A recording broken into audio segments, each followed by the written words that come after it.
I stared at the letter in my hand, feeling my blood begin to boil. The audacity, the sheer unmitigated gall of these people was truly something to behold. The Maple Creek Estates Homeowners Association was demanding that I remove my boat from my lake within 48 hours or face a $500 0 cents per day fine. They even threatened to have it towed at my expense. I couldn't help but laugh as I read the condescending language dripping with artificial authority. These pompous bureaucrats had no idea who they were messing with. They had been happily using my family's lake for years without permission, and now they were trying to dictate terms to me on my own property? Oh, this was going to be interesting. Where are you watching this from, by the way? Drop a comment below, because I guarantee you're about to enjoy watching these entitled HOA tyrants get exactly what they deserve in one of the most satisfying takedowns I've ever had the pleasure of executing. My name is Jake Sullivan, and until 6 months ago, I was just another overworked software engineer grinding away in Silicon Valley. I had spent the last decade building a startup that specialized in cybersecurity solutions for financial institutions. It wasn't glamorous work, but it was challenging and paid well. When a major tech conglomerate offered to buy us out for a sum with more zeros than I ever expected to see in my bank account, I decided it was time for a change of pace. I was 40 years old, financially secure, and thoroughly burned out. What I needed was peace and quiet, away from the constant hustle and endless meetings. That's when I remembered the lake house.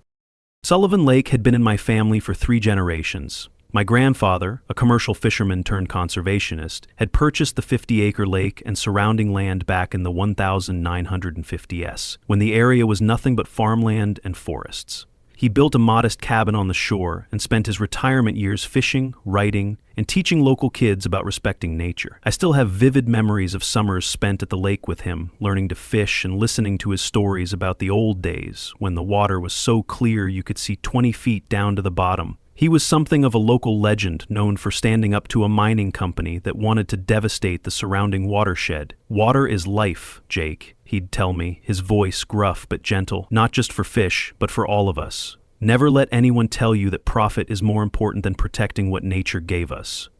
Those words had stayed with me through the years, even as I pursued my career in technology thousands of miles away.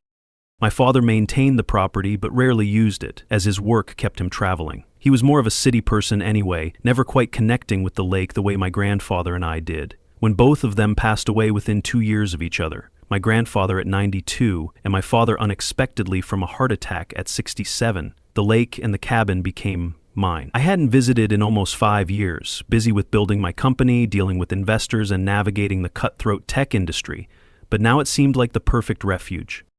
I had the cabin renovated, maintaining its rustic charm while adding modern amenities like reliable internet and updated plumbing, and moved in just as winter was giving way to spring. The peace I found there was exactly what I needed. Mornings spent with coffee on the dock, afternoons working on small projects around the property, and evenings watching the sunset from my small fishing boat in the middle of the lake. The stress of meetings and deadlines gradually melted away, replaced by the rhythms of nature and the simple pleasures of lake living. It was perfect. Or at least it was, until the HOA decided to flex their muscles. That morning had started like any other. I woke with the sun, made a pot of strong coffee, and took my mug down to the dock where my 16-foot aluminum fishing boat was tied up. It wasn't anything fancy, just a simple, practical vessel perfect for one person to navigate the lake and do some casual fishing. It had belonged to my grandfather, and though it was a bit weathered, I'd kept it in good working condition. There was something deeply satisfying about using the same boat he had used for decades, trailing my fingers in the same water, watching the same shores. I noticed the piece of paper immediately, an obnoxious neon orange color, attached to the side of my boat with what appeared to be waterproof tape. "Violation notice," it screamed in bold black letters. I pulled it off, scanning the ridiculous content about unauthorized watercraft and aesthetic standards violations. According to this notice, my boat was inconsistent with community visual guidelines and needed to be removed from community waters. The notice also mentioned that all boats must be registered with the HOA and display appropriate community stickers. I laughed, thinking it was some kind of prank, until I walked back to the cabin and found the official letter in my mailbox, complete with HOA letterhead and the signature of one Richard Wilkins, HOA president. I was still staring at the letter when my phone rang. It was Ray Delgado, my closest neighbor and one of the few people I'd gotten to know since moving in. Ray was in his mid-70s, had known my grandfather well, and lived about a quarter mile down the shore in a house he'd built with his own hands 50 years ago. He was a retired carpenter with calloused hands and a permanent tan from decades of outdoor work. Despite our age difference, we'd hit it off immediately when I arrived, bonding over our shared love of fishing and dislike of unnecessary rules. "Morning, Jake. I see the welcoming committee finally found you," he said with a dry chuckle when I answered. I told him about the notice and letter, and he sighed heavily. "Those HOA vultures have been getting more aggressive every year. They started building that fancy development on the north side about 10 years ago, and ever since then they've been acting like they own everything within 5 miles. Your grandfather would have run them off with a shotgun full of rock salt." The image made me smile. Grandpa Sullivan had indeed been known for his direct approach to trespassers. I asked Ray if he'd had trouble with them, too. "Oh, they tried with me once about my boat shed being unsightly. I told Richard Wilkins where he could stick his violation notice. Haven't bothered me since, but they're probably just waiting for me to die so they can harass whoever buys my place. You should know they've been using your lake for their fancy fishing tournaments for years now. They even have a private club called the Elite Anglers or some pretentious nonsense. Bunch of weekend warriors in expensive gear who couldn't catch a cold if you ask me. Your grandfather would roll over in his grave if he knew they were treating his lake like their personal country club." That information startled me. I hadn't thought to check if anyone was using the lake while the property was vacant, naively assuming that respect for private property still meant something. After hanging up with Ray, I did some digging online and found exactly what he was talking about. The Maple Creek Estates HOA website prominently featured photos of their annual lakeside fishing derby, with smiling men in expensive fishing gear proudly displaying their catches on my lake. Their Elite Anglers Club even had its own page, boasting about their exclusive access to prime fishing waters and upcoming events. There were dozens of photos showing large gatherings on the eastern shore of the lake, which was definitely my property, complete with tents, barbecues, and even a temporary dock they must have installed for the events. The most recent post announced their biggest tournament of the year, scheduled for the following weekend, with a $5,000 0-cents prize and a catered lakeside barbecue. They were literally planning a massive event on my property without so much as asking permission. The audacity was breathtaking. I scrolled through years of photos and announcements, growing more incredulous with each one. They had been doing this for at least 5 years, apparently taking advantage of the fact that no one was living at the cabin full-time to gradually assert control over the lake. One post even referred to Sullivan Lake as our community's crown jewel, as if they had any right to claim it. I needed advice from someone who understood the legal implications, so I called my friend Emma Porter. Emma and I had met during college and stayed in touch over the years. She was now an environmental lawyer specializing in water rights and land use issues, exactly the expertise I needed. She had been one of the few people who understood why I'd walked away from my successful tech career to live by a lake. "Let me get this straight," she said after I explained the situation. "You own the lake, like actually own the deed to the lake bed and water rights, and they're telling you that you can't have your boat on it?" I confirmed that was exactly the case, and she burst out laughing. "Oh, this is too good. And they've been using it for events without permission? Jake, they don't have a legal leg to stand on. This is trespassing, plain and simple." I asked her what I should do. "Don't respond to their notice yet," she advised. "Let's gather some evidence first. If they've been doing this for years, we want to document everything before they have a chance to cover their tracks. I'll drive up this weekend and we can go through your deeds and property records to confirm everything's in order. In the meantime, maybe set up some security cameras around the lake. Something tells me this is going to get interesting. Oh, and Jake, don't let them take your boat. If they try to remove it, that's theft, pure and simple. Make sure you document everything." I followed Emma's advice and installed wireless security cameras at strategic points around the lake, particularly focusing on the areas where the HOA seemed to hold their events, based on the photos I'd seen online. The cameras were discreet but high resolution, with night vision capabilities and motion detection that would alert me on my phone whenever someone approached the lake. I also dug through my father's filing cabinet and found all the original deeds and property documents, confirming what I already knew. Sullivan Lake was completely, unambiguously mine, including the water rights and all land 15 feet beyond the high water mark around the entire perimeter. There was even a survey map from 2010 commissioned by my father that clearly marked the property boundaries. I was still reviewing these documents when I received an email invitation to the upcoming HOA meeting. It wasn't addressed specifically to me, it seemed to be a mass email sent to everyone in the area. Curious about what these people were like, I decided to attend as an observer. It would be my first chance to see Richard Wilkins and the HOA board in action, and I wasn't going to miss it. The meeting was held in the Maple Creek Estates Community Center, an ostentatious building with columns and a fountain out front that looked like it was trying desperately to be impressive. I slipped in quietly and took a seat in the back row. About 30 people were present, most of them looking like they'd rather be anywhere else. Richard Wilkins was exactly what I expected, a man in his mid-50s with perfectly coiffed silver hair, wearing a blue blazer with gold buttons and a country club smile that never reached his eyes. He ran the meeting with the self-importance of a small-town dictator, droning on about lawn height regulations and approved mailbox designs. When he finally got to the topic of lake regulations, I sat up straighter. "We've had reports of an unauthorized boat being stored on community waters," he announced, a note of annoyance in his voice.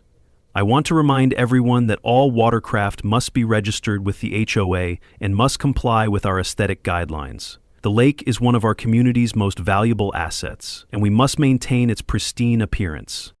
I couldn't help myself. I raised my hand. Richard Wilkins looked surprised, clearly not accustomed to audience participation during his monologues, but nodded in my direction. "Yes, the gentleman in the back?"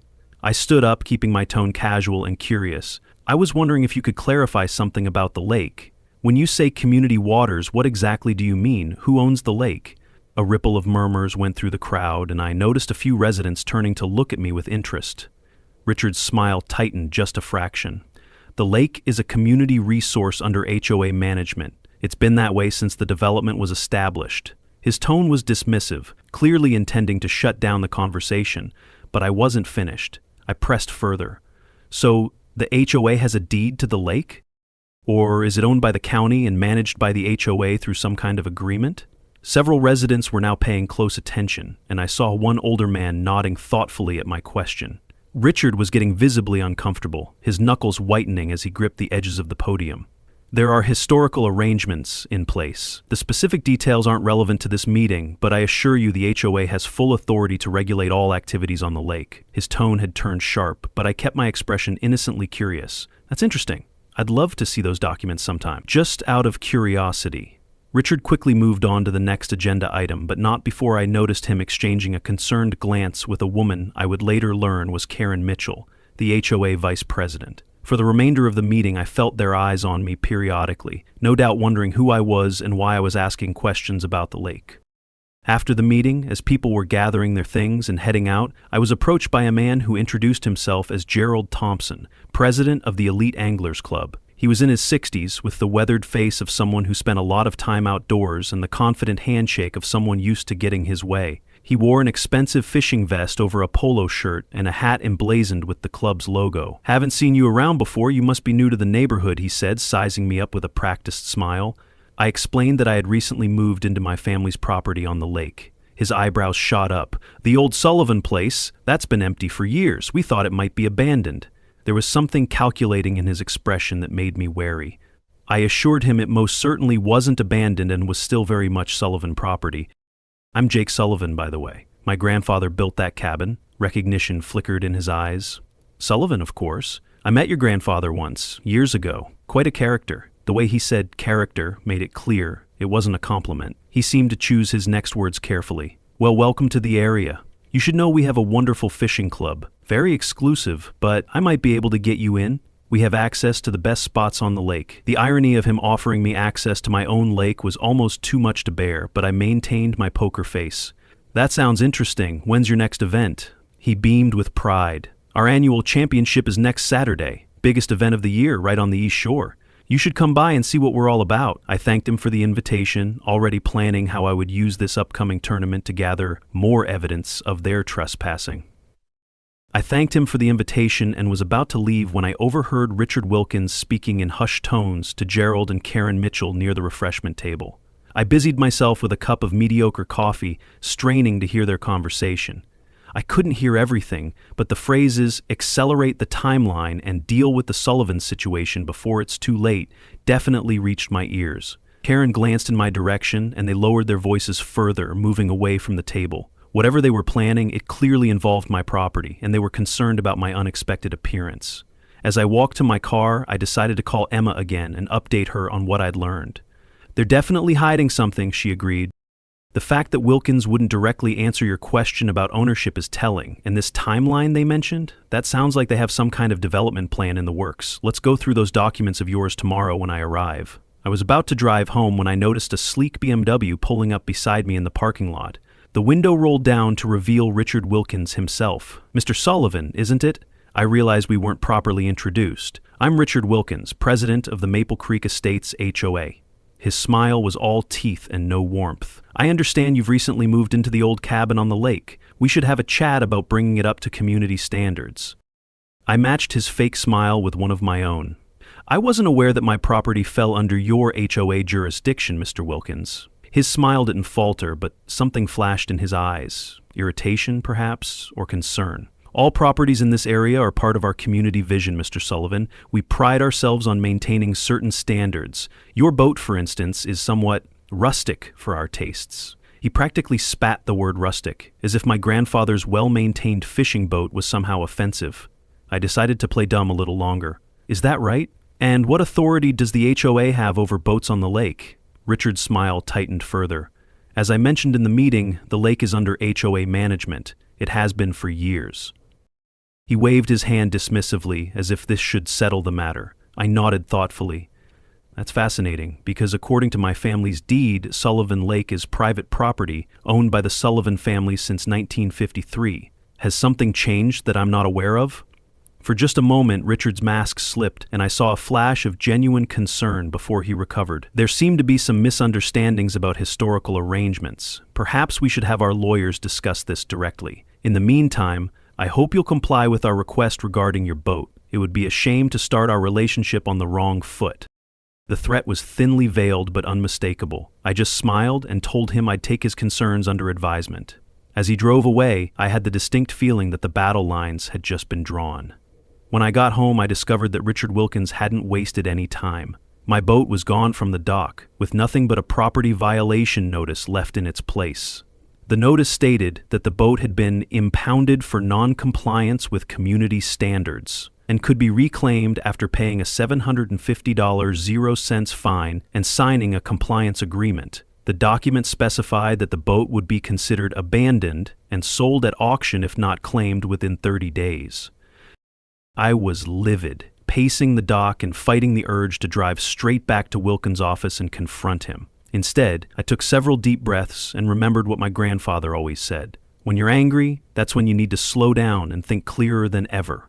This wasn't just about a boat anymore. It was about standing up to bullies who had been taking advantage of my family's property for years. I called the local sheriff's office to report the theft, only to be told that this was considered a civil matter between me and the HOA.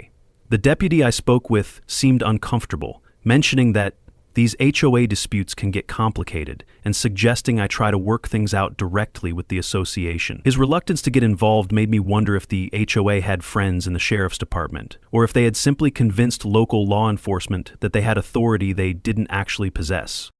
By the time Emma arrived the next morning, I had moved from anger to cold, calculated determination. We spent the day going through all my documents, spreading them out on the cabin's large dining table. Emma's legal expertise was invaluable as we confirmed beyond any doubt that I had clear title to the lake and surrounding property. These deeds are ironclad, she said, studying the legal language. Your grandfather was thorough in establishing the property boundaries, and your father's survey reinforces it. Emma also discovered something interesting in the county records she had pulled before driving up. The original Maple Creek Estates development plans explicitly acknowledged that Sullivan Lake was private property and not part of the development. They've been lying to their own residents, Emma said, tapping the document with her finger. Based on these records, they never had any right to regulate lake usage or access. They've basically been trespassing all these years. We also reviewed the security camera footage I'd set up, which had already captured several residents launching boats from what they clearly thought was HOA property, but was actually my land. This is great evidence, Emma said. Now we need to figure out what their endgame is. There's something bigger happening here than just harassing you about your boat. From what you overheard about accelerating the timeline, they seem to be working towards something specific.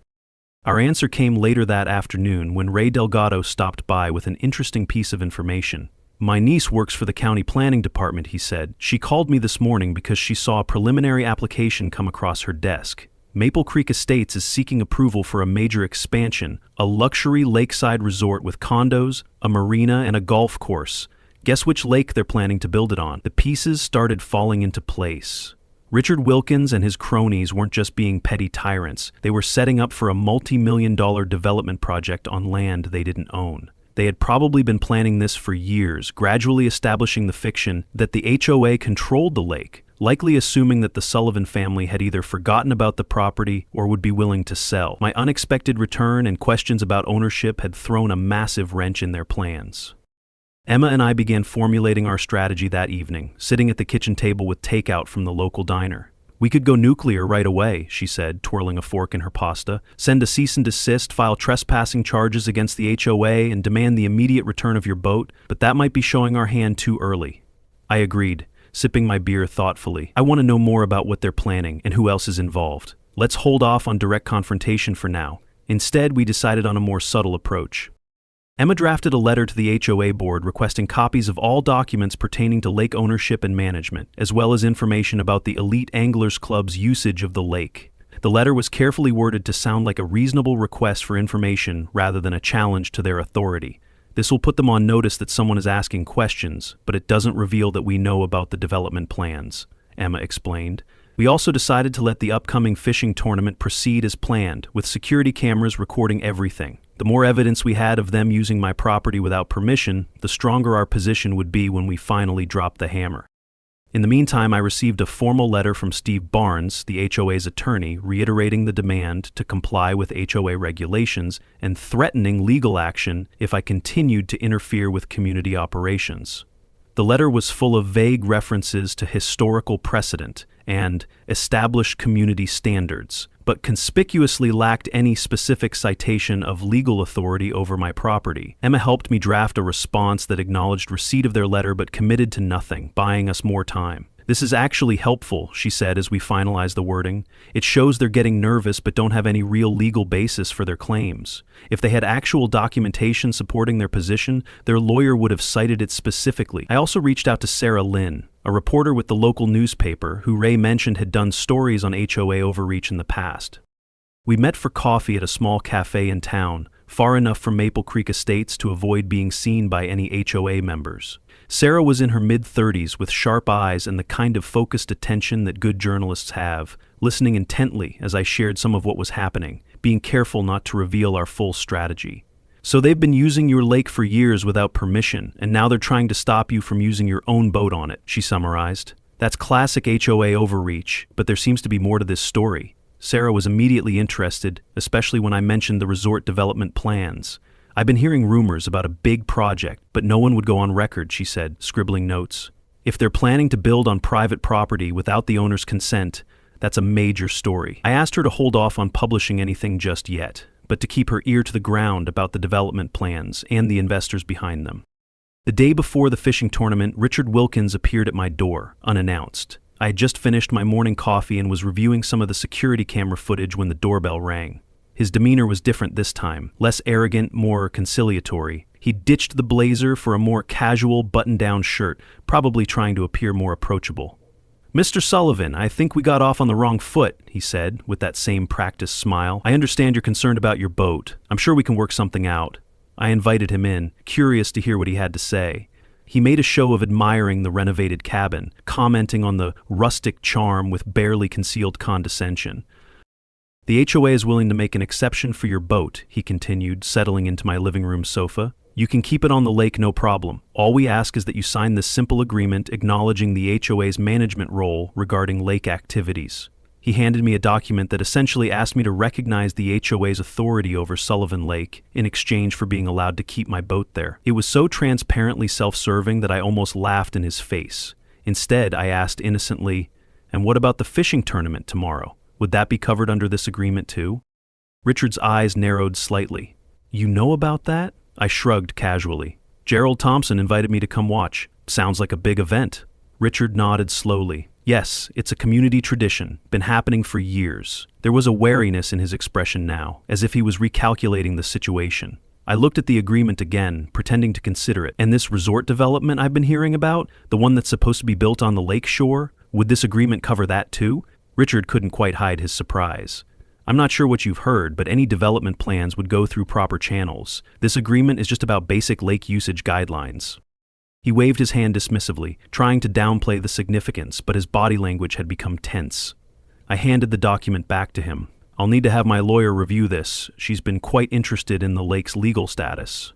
Richard's friendly facade slipped for just a moment. Mr. Sullivan, I'm trying to be reasonable here. It would be in everyone's best interest if we could resolve this amicably. There are economic opportunities that could benefit you as well, if you're willing to be cooperative. There it was, the implied bribe. I kept my expression neutral. I'll think about it, Mr. Wilkins. In the meantime, I'd appreciate the return of my boat. He stood up, clearly displeased with how the conversation had gone. I'll see what I can do, but understand that cooperation goes both ways. The HOA has been managing this lake for many years, and we have substantial community support.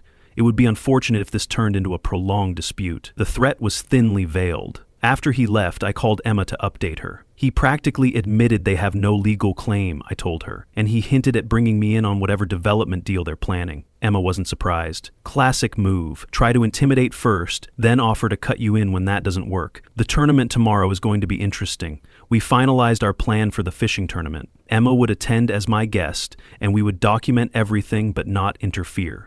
The real action would come after.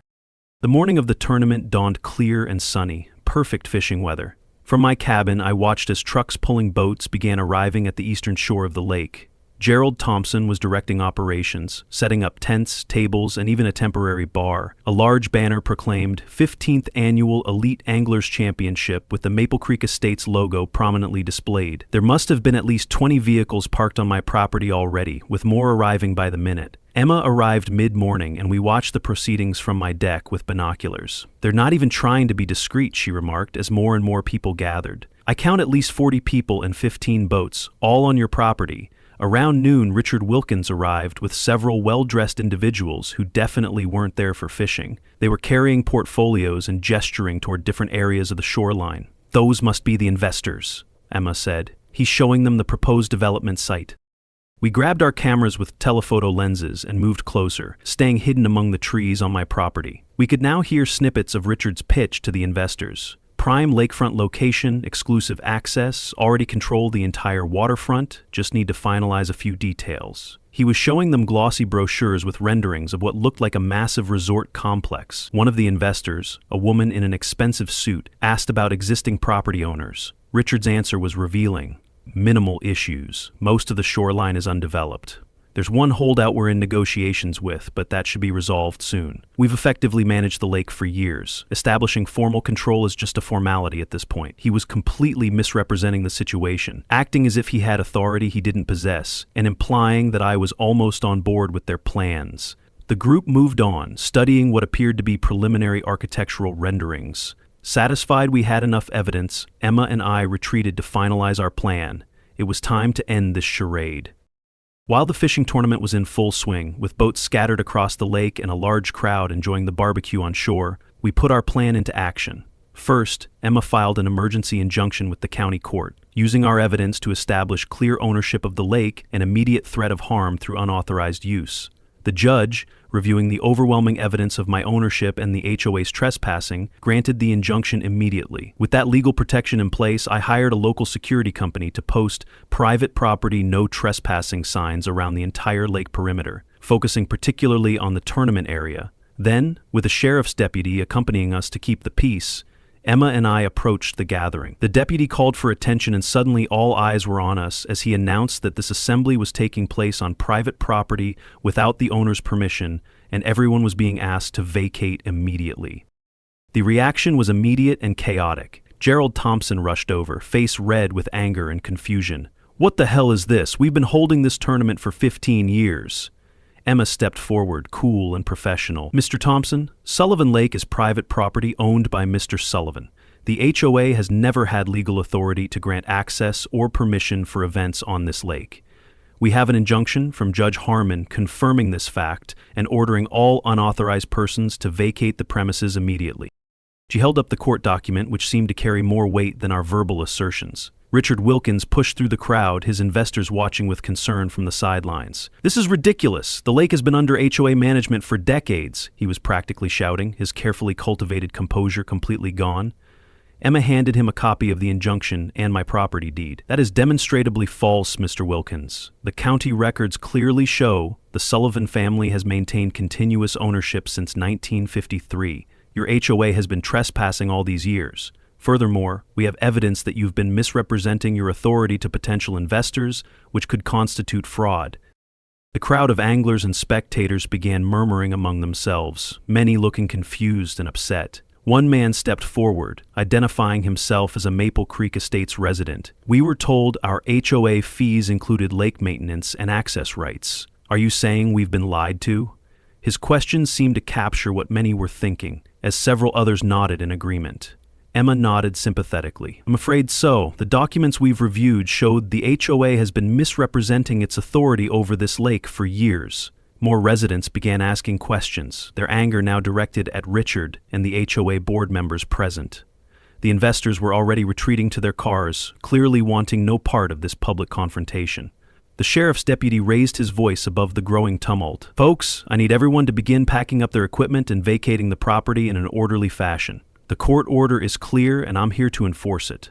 Gerald Thompson was still protesting, but people were already beginning to dismantle the tents and load their gear.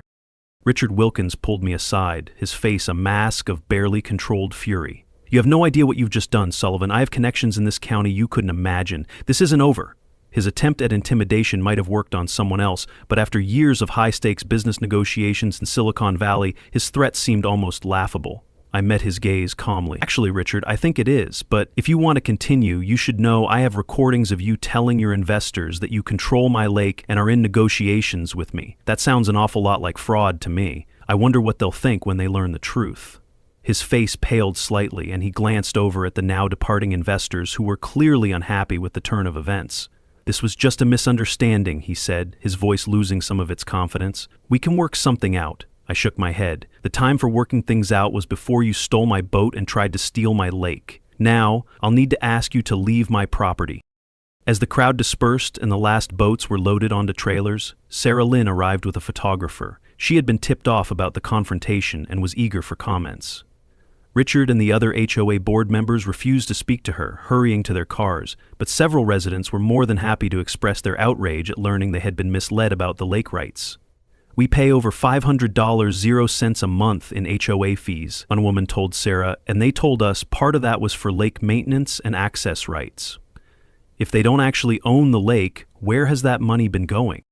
It was a good question, and from the murmurs of agreement around her, many residents were wondering the same thing. Sarah approached me for my side of the story, and I gave her a matter-of-fact account of the HOA's actions and my response, showing her the property deeds and the court injunction. "So what happens next?" she asked, her pen poised over her notebook.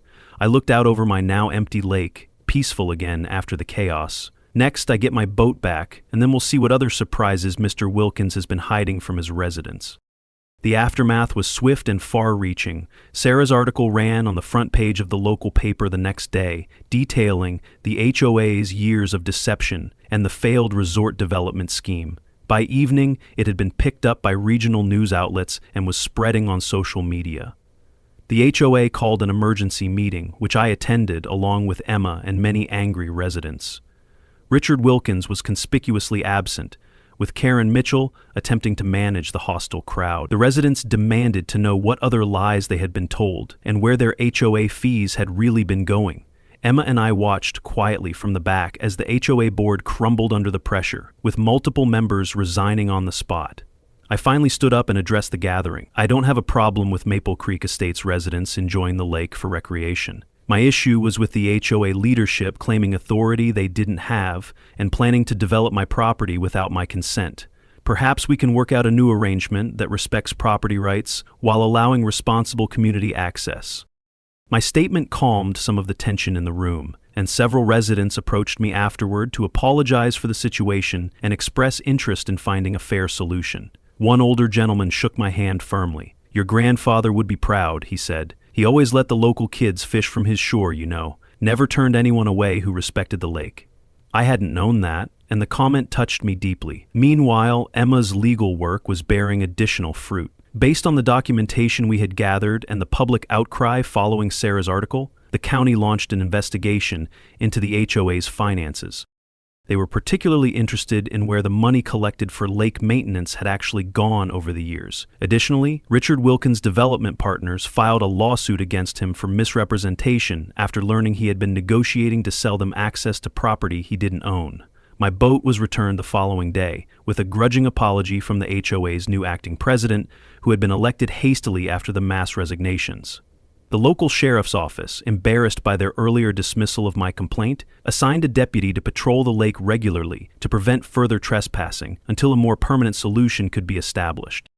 2 weeks later, Sarah Lynn called with an update that brought everything full circle. "You're not going to believe this," she said, excitement evident in her voice. "I did some digging into Richard Wilkins' background. He's not even a real estate broker like he claimed. He had his license revoked in Florida 5 years ago for similar schemes, misrepresenting property boundaries and selling access rights he didn't own. He changed his name slightly and moved here to start fresh." She explained that in Florida he had operated under the name Richard Williams and had been involved in several sketchy development deals before being caught. He barely avoided criminal charges in Florida by settling with the victims, but it looks like his luck has run out here. I've shared all this with the county prosecutor. It explains so much about his confidence in the scheme and his panic when challenged.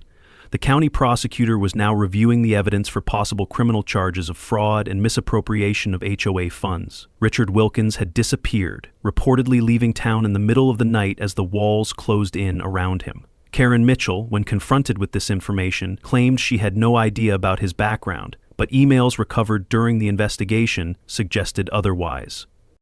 Over the next few months, I worked with the remaining HOA board members and residents to establish a new relationship with the community. The new board was led by the older gentleman who had mentioned my grandfather, a retired judge named Michael Davis, who had moved to Maple Creek Estates for a peaceful retirement, only to find himself thrust into a leadership role. He was honest and straightforward, qualities sorely lacking in the previous administration. Together, we created the Sullivan Lake Conservation Trust, a non-profit organization that would manage controlled public access to parts of the lake while preserving the natural environment my grandfather had fought to protect. Residents could purchase reasonable annual access permits, with the funds going toward lake maintenance and conservation efforts. "This is how it should have been done from the beginning," Judge Davis said during one of our planning meetings. "Honest, transparent, and respectful of property rights." I even allowed a reformed version of the fishing club to continue their tournaments, now with proper permissions and environmental guidelines. Gone were the exclusive membership requirements and exorbitant fees. The new Sullivan Lake Anglers was open to anyone who respected the lake and followed the conservation rules we established. Gerald Thompson, unsurprisingly, wanted nothing to do with the new arrangement and moved away shortly after the scandal broke. The eastern shore, where Richard had planned his resort development, was instead dedicated as a small public park with a modest fishing pier and picnic area open to all community members. On the day we opened the park, I placed a plaque honoring my grandfather, with his favorite saying, "Water is life, not a commodity to be bought and sold." As for my boat, I finally got around to repainting it and making some repairs, but I kept it deliberately rustic as a reminder of where this all began. On quiet mornings, I still take it out to the middle of the lake with a fishing rod and a cup of coffee, just as my grandfather did. Sometimes Ray Delgado joins me, sharing stories about the old days and how my grandfather would have handled the HOA situation, usually involving more colorful language and less legal finesse than my approach. Emma stopped by regularly, proud of what we accomplished together and keeping an eye out for any new threats to the lake's tranquility. She helped establish the legal framework for the Conservation Trust, ensuring it would protect the lake long after I'm gone. The no trespassing signs came down, replaced by Sullivan Lake Conservation Area markers that set out reasonable usage rules while acknowledging the lake's private ownership. Sometimes the sweetest victory isn't just defeating your enemies, but transforming a battle into an opportunity to build something better. As I sit in my boat watching families enjoy the new lakeside park and responsible anglers respectfully fishing the waters, I can't help but think my grandfather would be proud.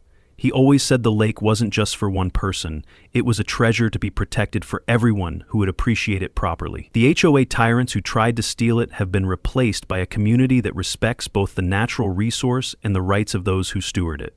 Richard Wilkins' grand plan for luxury condos and exclusive access has instead become a model for how private ownership and public benefit can coexist with the right approach.